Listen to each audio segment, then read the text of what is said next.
Okay. There's some problems that play out in public, like this E. Jean Carroll case versus Trump. But the good news is you get to see it. There's process, we can vet it, there's accountability.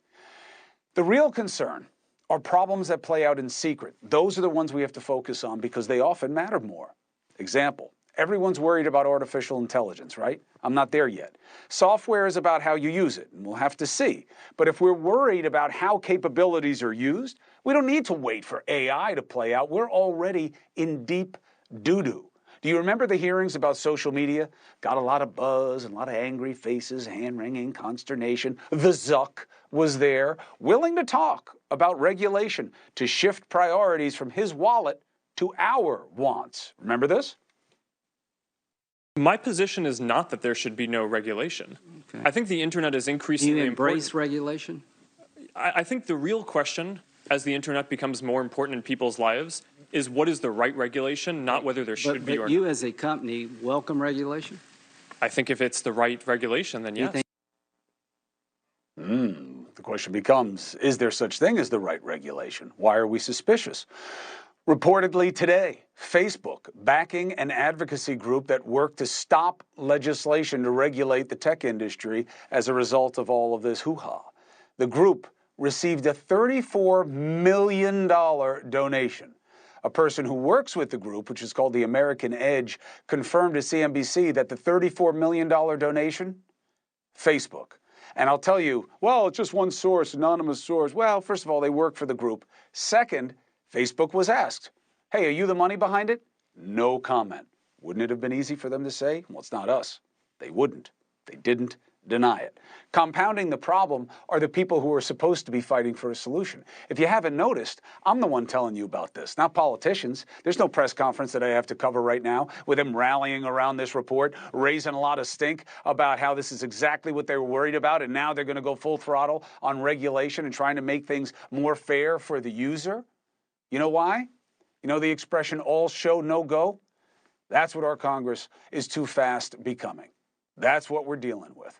The main reason, problems in our society work well enough for those in power. They don't have to solve them.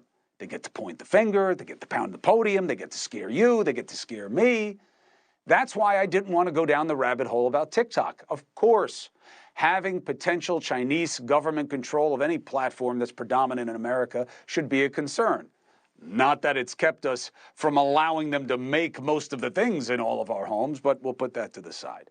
The reason I wasn't as enthusiastic as others is because what TikTok is doing that we know about, that's such a concern, it's common on all social media platforms, and you know this. We live the same life. So if you want to stop what they're at, then why don't you stop it in all the places? Privacy, pirating data, SEO, that's for their optimization, not yours.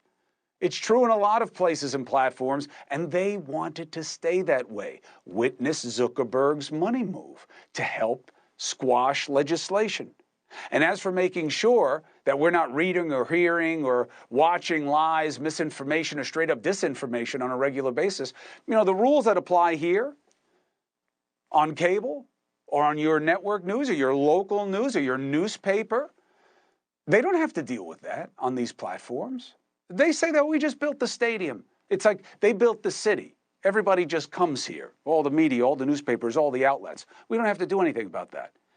Should it really stay that way? Do you really think anything gets better there if they have no real responsibility except what they feel like doing? Has to change. But this latest report tells you the reality, which is not those hearings, but what lawmakers are hearing. What speaks loudest in the halls of power too often, gave away the line. Money, because that's where that 34 million went. To find the right path to inaction, and we'll stay on it. Hey, thank you for watching. Please go to newsnationnow.com, newsnationnow.com, and you can find NewsNation on your television provider. And don't forget to click the red subscribe button down below. Then you will get more of NewsNation's fact-driven coverage.